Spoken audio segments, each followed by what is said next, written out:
Morning to my dear friends. स्वागत है आपका अपने यूट्यूब चैनल बीपीएससी बूस्टर पे। देखिए, आज जो मेरा जो टॉपिक है आप सभी लोग को पता होगा कि आपका बीपीएससी क्या है कि ऑलरेडी कैलेंडर जारी कर दिया गया है और जिनका जो भी एग्ज़ाम का तैयारी कर रहे हैं बीपीएससी रिलेटेड क्या है, उसी के अकॉर्डिंग आप लोग तैयारी स्टार्ट कर दीजिए। चूँकि समय अब देखिए तो ज़्यादा नहीं है। आज आपका 21 मई ही है और आपका इंटरनेशनल योगा डे भी है। और देखा जाए तो बीपीएससी ने जो डेडलाइन दिया है आपका लास्ट वीक ऑफ अगस्त, यानी यहाँ से देखें तो 2 मंथ का आपका बिल्कुल समय बच रहा है। तो ऐसे में क्या है कि एक प्रॉपर स्ट्रेटजी के साथ आपको तैयारी करनी चाहिए। वो क्या होना चाहिए वो मैं आपके आगे डिस्कस करूँगा। और दूसरा चीज़ क्या है कि क्या 2 महीने में 67 बीपीएससी प्री क्लियर कर सकते हैं या नहीं कर सकते हैं। और सबसे बड़ा जो इशू है आपका करंट अफेयर्स को लेके कि कब से कब तक आएगा।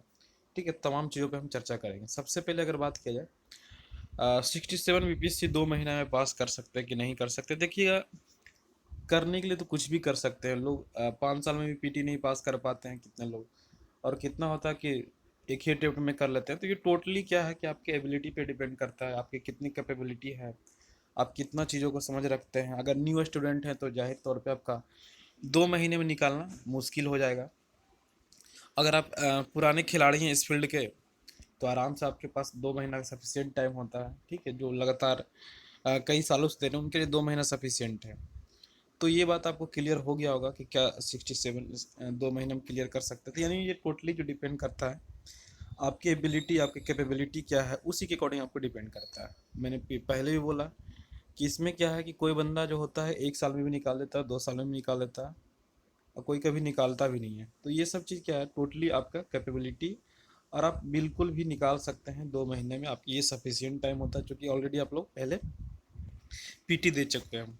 अब देखिएगा, करेंट अफेयर्स की बात करते हैं, कब से कब तक आएगा करेंट अफेयर। देखिएगा, अगर एग्जाम्स होती है अगस्त में, ठीक है, तो ये मान के चलिए बैक टू आपकी 1.5 ईयर से पूछती है। लेकिन सबसे ज़्यादा जो क्वेश्चन रहता है, देखिएगा कि लास्ट 6 मंथ का जो करेंट अफेयर रहता है उससे सबसे ज़्यादा रहता है। तो आपको क्या करना है कि अगर आपको अच्छा स्कोर करना है करेंट अफेयर्स में, तो आपको कम से कम जून 2021 से लेके आपको जुलाई 2022 तक आपको पढ़ना ही होगा। और इसमें मतलब ये तो मैंने आपको डेडलाइन बताया कि कब से कब तक पढ़ना है। जून 2021 से लेके जुलाई 2022 तक की बात करते हैं कि आप वहाँ तक आप पढ़ सकते हैं। अब देखिएगा, स्ट्रेटजी की बात करते हैं कि आप ये लास्ट 2 महीने में क्या करें एक स्मार्ट स्ट्रेटजी के तहत। देखिएगा, जितने भी लोग एग्जाम दोनों दिए होंगे, सीडीपीओ और बीपीएससी, तो जहाँ पे 8 मई को आपका जो पेपर था 67 बीपीएससी को, वहीं 15 तारीख को देखिएगा सीडीपीओ का पेपर था। तो क्या आपने देखा था कि कम से कम ये 6 से 7 क्वेश्चन क्या है डायरेक्टली जो बीपीएससी में पूछा हुआ था वो सीडीपीओ में डायरेक्ट उठा के पूछ दिया गया था।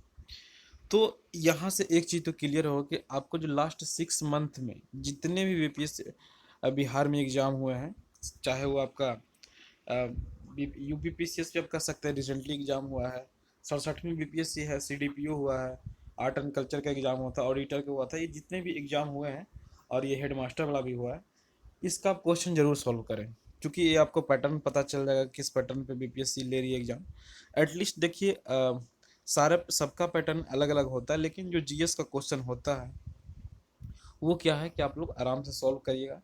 क्योंकि देखते क्वेश्चन डायरेक्ट टकराने की भी संभावनाएं यहाँ से रहती है। तो आप लोग जितने भी प्रीवियस 6 महीने में जो एग्जाम हुआ उसका क्वेश्चन जरूर सॉल्व करें।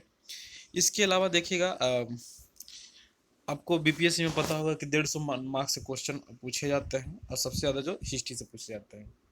अगर इस बार 67वीं बीपीएससी की बात करें, हिस्ट्री की बात किया जाए, तो हिस्ट्री में देखिएगा 30 से 35 क्वेश्चन हमेशा से पूछे जाते हैं।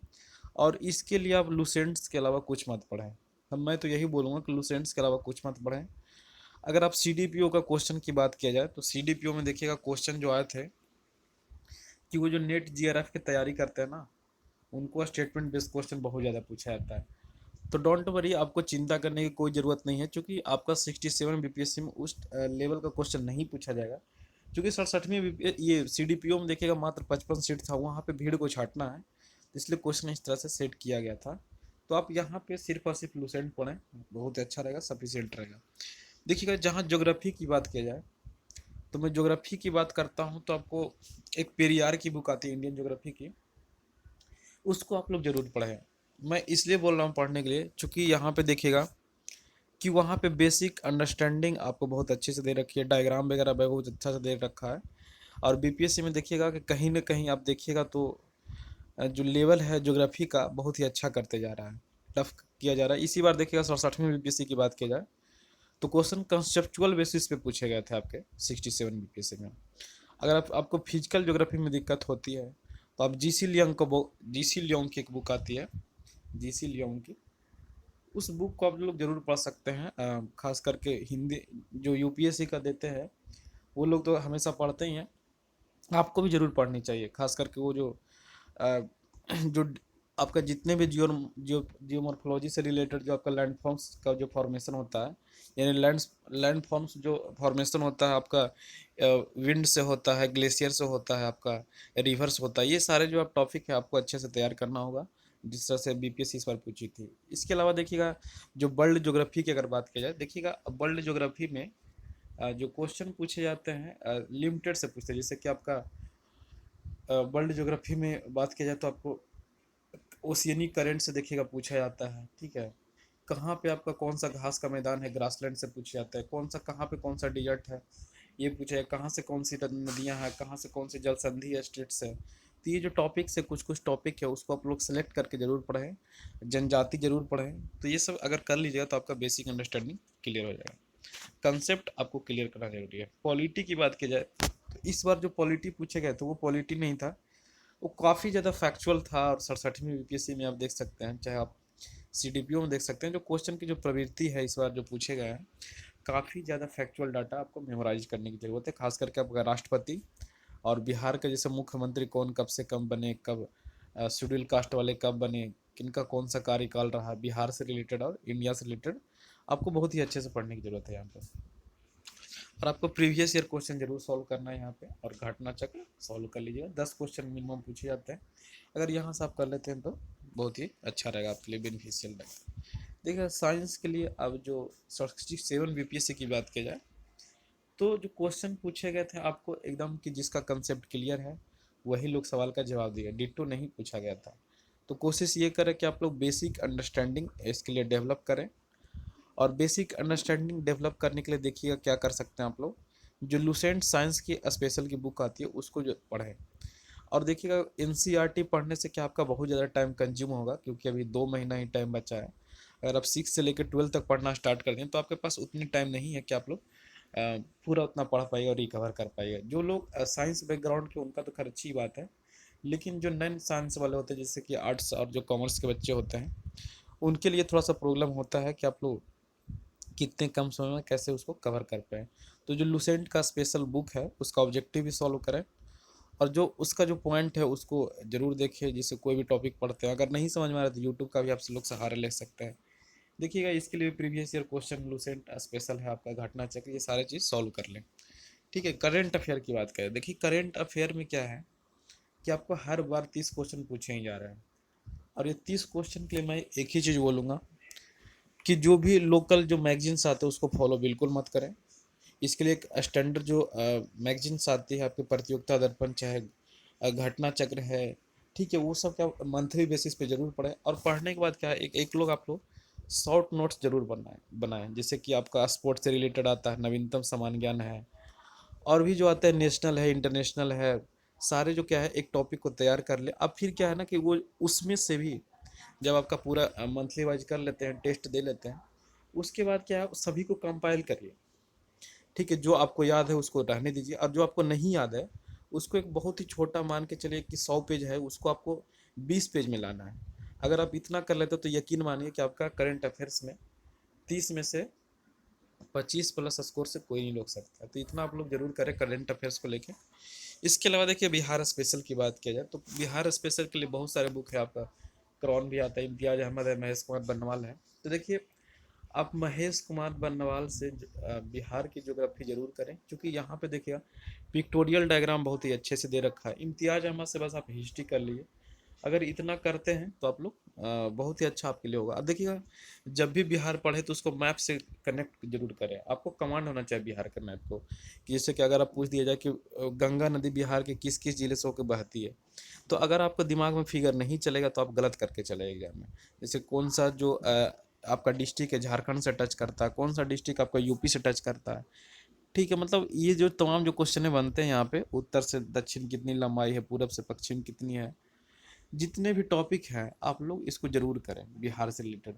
और देखिए बिहार स्पेशल करंट अफेयर भी पूछे जाते हैं, तो उसके लिए देखिएगा बिहार स्पेशल करंट अफेयर के लिए लास्ट में देखिएगा एसपीडी वाले जो करंट अफेयर्स निकालते हैं।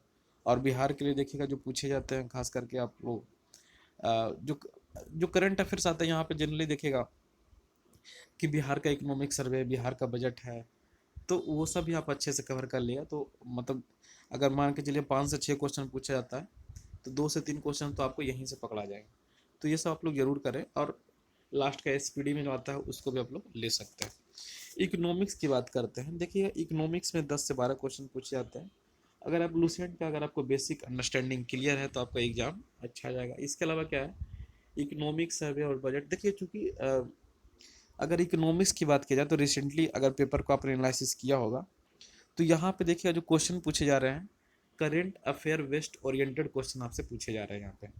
तो आप लोग करेंट अफेयर्स से रिलेट करके इसको जरूर पढ़ें। जैसे कि आप राजकोषीय घाटा फिजिकल डिफिसिट है, तो वो क्वेश्चन लुसेंट का नहीं, वो करंट अफेयर्स के क्वेश्चन होती है। जैसे इस बार भी जो 6.8 दिया गया था इकोनॉमिक सर्वे में, जो आपका राजकोषीय घाटा जो था फिजिकल डिफिसिट था, वो क्या था, करंट अफेयर्स का ही तो क्वेश्चन है। कुछ और भी डाटा होते हैं, जैसे कि जितने भी है वंदे भारत एक्सप्रेस कितना चलाया जा रहा है अभी, XYZ कितना सड़क का निर्माण किया जा रहा है, तो ये जितने भी तरह के जो क्वेश्चन होते हैं सारे economic survey current affair based होते हैं। तो आपको इकोनॉमिक सर्वे और बजट बिहार और इंडिया दोनों का अच्छे से करना होगा, तो यहाँ से आपको मैक्सिमम क्वेश्चन पकड़ा जाएगा। और लुसेंट का जो बेसिक चीज़ है, जैसे कि आपका प्लानिंग कमीशन है आपका, ठीक है, नीति आयोग है, जितने भी जो टॉपिक है, मॉनेटरी पॉलिसी आपका, बजट है, जो उसको क्या है, और सेंसेक्स वगैरह है, तो आप लोग उसको बेसिक अंडरस्टैंडिंग के लिए आप लोग उसको पढ़ लें। और कर्व वगैरह भी पूछे जाते हैं, फिलिप्स वर्ग है, ठीक है, फिलिप्स कर्व है आपका, लोरेंज कर्व होता है, ये जो जितने भी टॉपिक्स होते हैं आप लोग लुसेंट से अच्छे से कर लें। नहीं समझ में आता है तो उससे रिलेटेड क्या है, यूट्यूब पे जाकर सर्च करके उसको पढ़ सकते हैं, और इसका ऑब्जेक्टिव जरूर सॉल्व करें। इसके अलावा देखिए मैथ की बात की जाए तो मैथ में आपको पता है, आपको 10 क्वेश्चन पूछे जाते हैं। जो जिनका मैथ बैकग्राउंड होता है वो तो 10 में 10 सही करते हैं, और जिनका नॉन आर्ट्स वाला होता है, जिनका नहीं सही होता तो उनका 4 से 5 क्वेश्चन सही करते हैं। तो आप लोग इसका एक ही फंडा है, प्रीवियस ईयर क्वेश्चन को जरूर सॉल्व कर ले, उसी बेसिस पे आप लोग तैयारी करें, ठीक है। अगर आप इतना कर लेते हैं तो आपका इजली आप जो कट ऑफ है 108 नंबर का, आप पार कर दीजिएगा। और हमेशा याद रखिएगा टेस्ट सीरीज जरूर सॉल्व करें, क्योंकि टेस्ट सीरीज से क्या है, आपकी जो गलतियाँ होती है मिनिमाइज होती है। अगर आप टेस्ट नहीं देते हैं तो आप बाद में पछतावा होता है कि क्या है कि टेस्ट नहीं देने से आपकी गलतियाँ ज़्यादा होगा वहाँ पे। तो आपकी गलतियों को मिनिमाइज करने के लिए आप लोग टेस्ट जरूर लगाएं, मॉक पेपर जरूर सॉल्व करें, ठीक है। क्योंकि सभी लोग का जो तैयारी का लेवल है डिफरेंट डिफरेंट होता है, और हमें लगता है कि मौका आप लोग को देनी चाहिए। अगर आप इतना फॉलो कर लेते हैं डेफिनेटली रूप से आपको रिजल्ट देखने को मिल सकता है। सो धन्यवाद फ्रेंड्स, मिलते हैं किसी अगले वीडियो में, तब तक के लिए सभी लोग को धन्यवाद।